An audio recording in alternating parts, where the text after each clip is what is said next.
कुछ एपिसोड्स के फॉलोअप दिखाएंगे। और अब हम जो आपको फॉलोअप दिखाने वाले हैं जिस एपिसोड का, वो हमने किया था तजावुज़ात पे।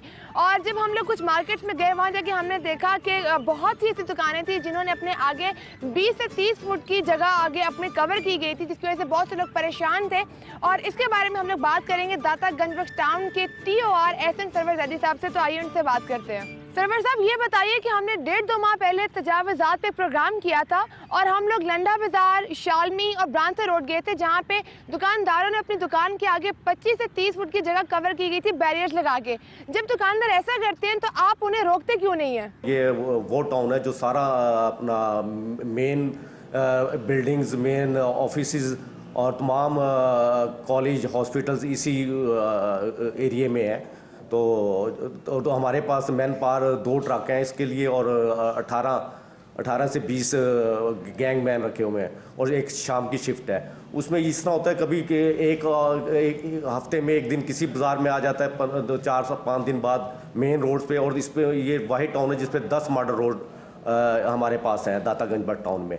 तो उसके लिए हमने अपनी टीम्स हमारी ऑलरेडी उस पर काम कर रही हैं और उसमें थोड़ा हो जाता है कोई किसी रोज़ ट्रैफिक का ज़्यादा अपना दबाव की वजह से, क्योंकि ये टाउन आपको सारा सिटी एरिया में है। तो अगर कोई हमें इन्फॉर्मेशन होती है या पता लगता है कहीं पे इंक्रोचमेंट, हम फ़ौरन जाके उसको रिमूव करा देते हैं। अच्छा सरवर साहब, मुझे ये बताएं कि ये जो तजावुज़ात है इसकी वजह से वहाँ पे जो रश लगा होता है, इस रश में अगर कोई एम्बुलेंस फंस जाए और वहाँ पे मरीज एक्सपायर हो जाए, इसका जिम्मेदार कौन होगा? देखिए, ब्रांथ रोड ऑलरेडी 1 वे है और वहाँ पे ट्रैफिक वार्डन अवेलेबल होते हैं। जो व्हीकल है, जो भी कोई भी हो, चाहे इसमें रेडी भी हो, वो ट्रैफिक पुलिस की जिम्मेदारी है, ना कि टाउन की। अच्छा, आपने जब हमने प्रोग्राम किया पिछले 1.5 से 2 माह पहले किया था, क्या इस दौरान आपने कोई वहाँ पे ऑपरेशन किया है? मैं ये नहीं कहता हूँ 100% इसमें हम श्योर हैं, अभी हमारी इंक्रोचमेंट नहीं है। उस इंक्रोचमेंट है ज़रूर है, लेकिन उसको जैसे ही टाइम मिलता है, जो कहीं पे कंप्लेंट्स आती है, उसको मूव करा दिया जाता है। हम लोग वहाँ पे दोबारा गए थे और वहाँ पे मौजूद लोगों ने हमें ये बताया कि आपने वहाँ पे कोई ऑपरेशन नहीं किया।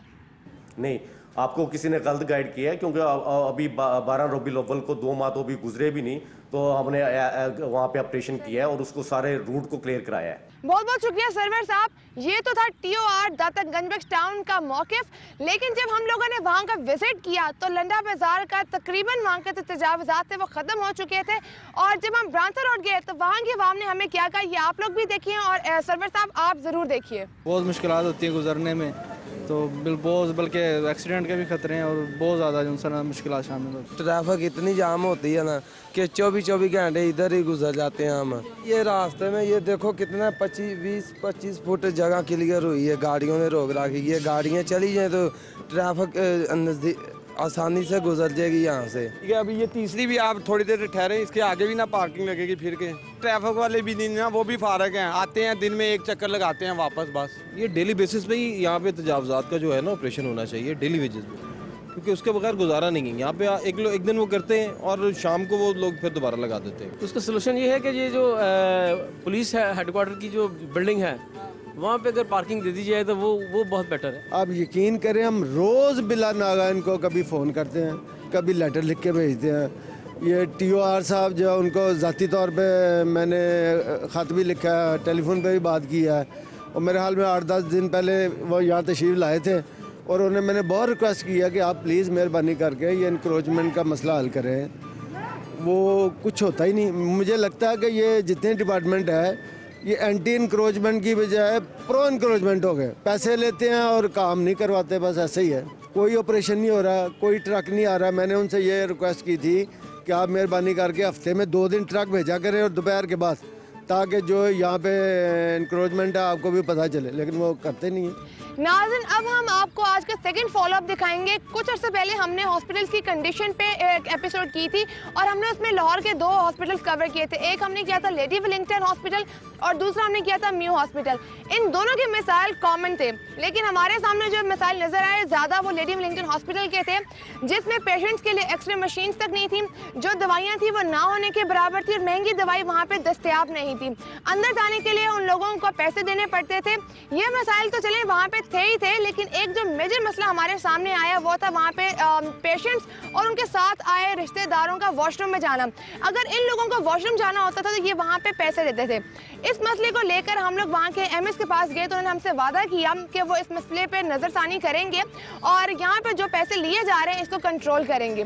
जब हमने दोबारा लेडी विलिंगटन हॉस्पिटल का विजिट किया तो वहाँ के डीएमए साहब से हमारी मुलाकात हुई, तो हमने उनसे पूछा कि यहाँ पे जो पैसे लिए जाते हैं वॉशरूम जाने के लिए, इसके बारे में आप क्या कहेंगे। तो उन्होंने बहुत ही करख्त लहजे में हमसे कहा कि इस सवाल का जवाब दे ना मैं वज़ीर आला पंजाब का हूँ, ना मैं डीजी हेल्थ का हूँ और ना ही मैं मीडिया का हूँ।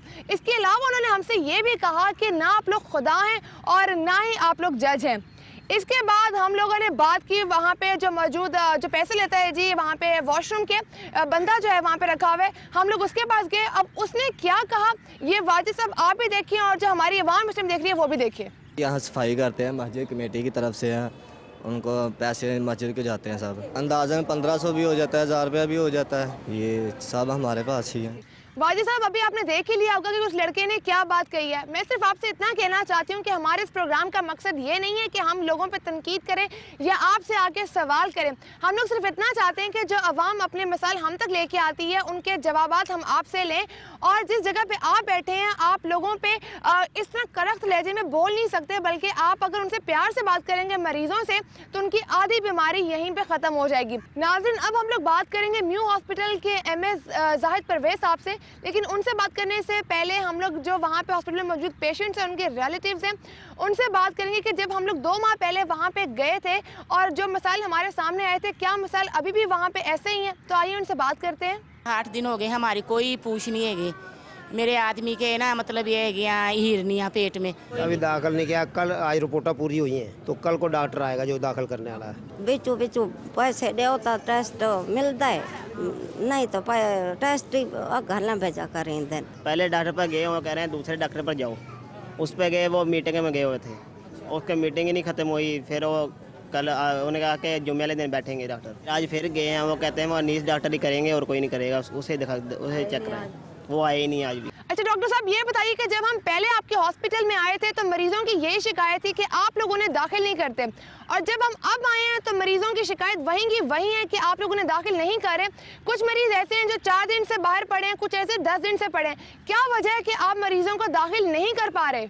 इतनी बड़ी ऑर्गेनाइजेशन को जब हम डील करते हैं तो बहुत से लोग इस तरह के भी हैं कि जो बाहर से आए हुए होते हैं और वो कहते हैं कि हमारे मरीज़ को ज़्यादा देर तक दाखिल रखा जाए, जो कि मुमकिन नहीं है क्योंकि टर्नओवर मरीज़ों का इस तरह है कि जो मरीज़ सेहतयाब हो जाते हैं हम उनको फौरी तौर पर दाखिल कर देते हैं ताकि जो आने वाले मरीज़ हैं उनको इंतज़ार ना करना पड़े।